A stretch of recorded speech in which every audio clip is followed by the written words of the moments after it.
Ahora para el análisis sumamos a Cristian Lamesa. ¿Cómo andás, Cristian? Hola Marina, muy bien, encantado de estar con vos y con tu audiencia, como siempre. Bueno, muchísimas gracias como siempre.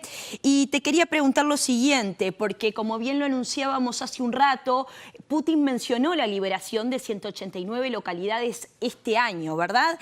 ¿Y qué significado tiene esto en términos estratégicos y también cómo afecta el balance de poder en la región?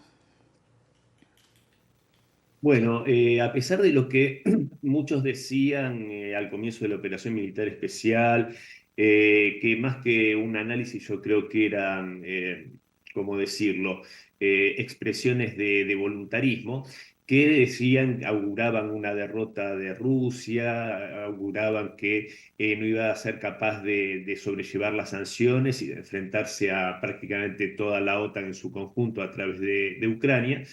Y pese a todos esos pronósticos, por supuesto que Rusia planteó una guerra de desgaste muy inteligentemente, que justamente lo que hizo fue desgastar no solo al régimen de Kiev, sino básicamente a sus patrocinadores, desgastarlos económicamente. Me refiero, por supuesto, a Europa y a los Estados Unidos. Y en esta guerra de desgaste, que justamente tenía que ver con eso, con desgastar al enemigo, más que el hacer, digamos, incursiones espectaculares y grandes tomas de territorio.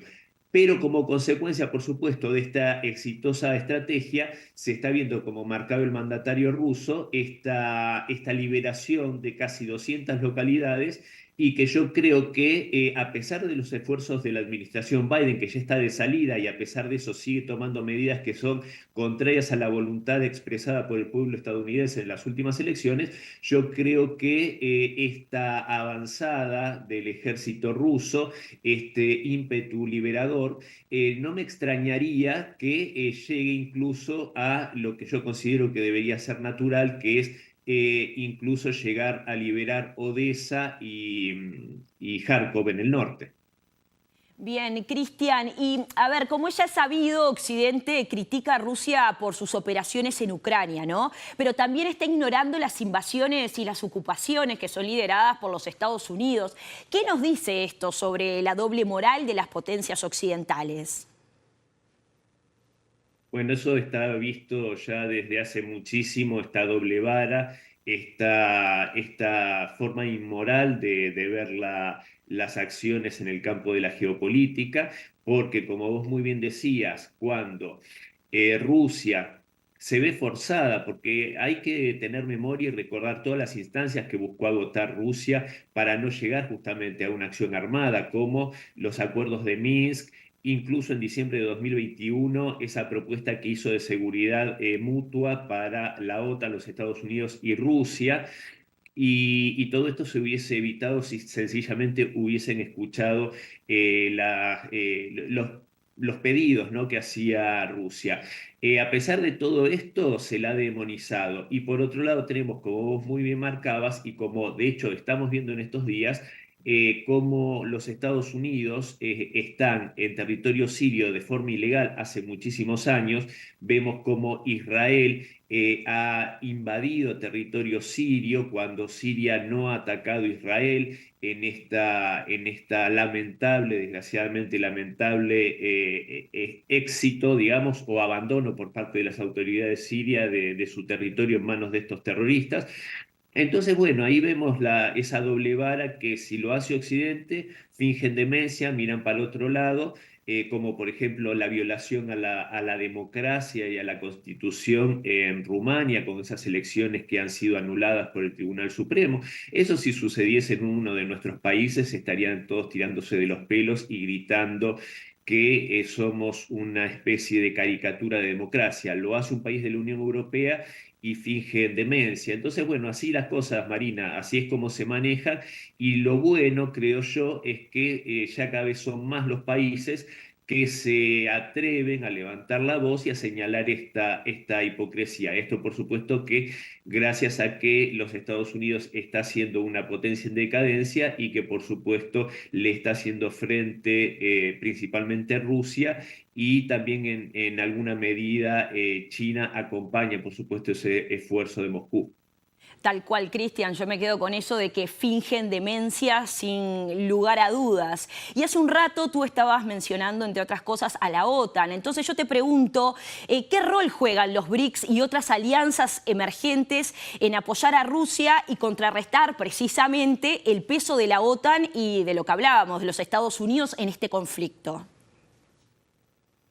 Bueno, yo creo que los BRICS son un organismo muy importante, yo creo que todavía le falta crecer, sinceramente, le falta crecer tal vez en definiciones, porque mientras tenemos, por ejemplo, a Rusia y a China que tienen una posición justamente muy definida, muy soberanista, por otro lado, tenemos a la India que acompaña, pero tal vez con cierta tibieza, porque tiene compromisos más difusos, tal vez todavía con potencias occidentales como el Reino Unido o los Estados Unidos. También acá hay que entender el aspecto económico.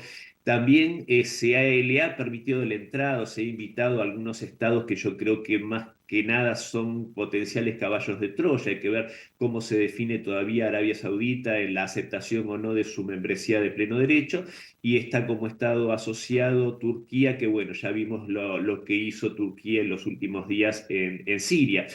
Entonces yo creo que los BRICS son algo muy importante, realmente son la punta de lanza del mundo multipolar de que escuchaba hace unos minutos el presidente Maduro, pero creo que le falta un poco de volumen, tal vez político, por decirlo de algún modo, y esto va a tener que ser acompañado. Vos comparabas con la OTAN. La OTAN es una alianza militar en toda regla.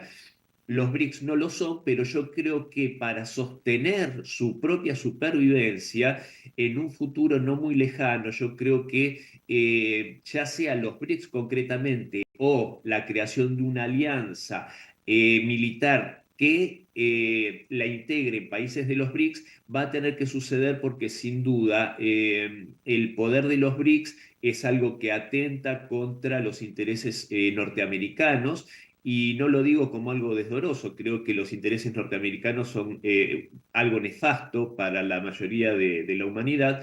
Entonces, como los BRICS pretenden hacer bien las cosas, no sería de extrañarse que justamente en algún momento intenten la opción militar, que sería, por supuesto, yo creo que ya prácticamente imposible sin llevar a una catástrofe mundial, porque recordemos que Rusia es la mayor potencia nuclear del mundo, China también es una potencia nuclear, pero no hay que olvidar también que los anglosajones también apelan a la estrategia de dividir y reinarás, a la estrategia de sembrar separatismos y terrorismos internos. Lo vimos en Siria, vimos muchos terroristas en Siria hablando y amenazando que China iba a ser el próximo.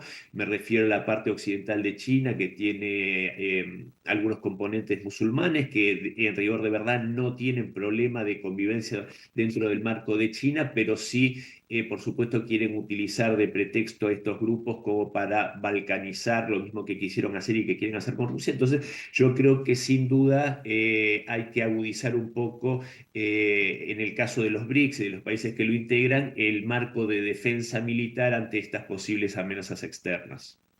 Bueno, muchísimas gracias, como siempre, Cristian, por tu claro análisis. Gracias a vos, Marina, un placer.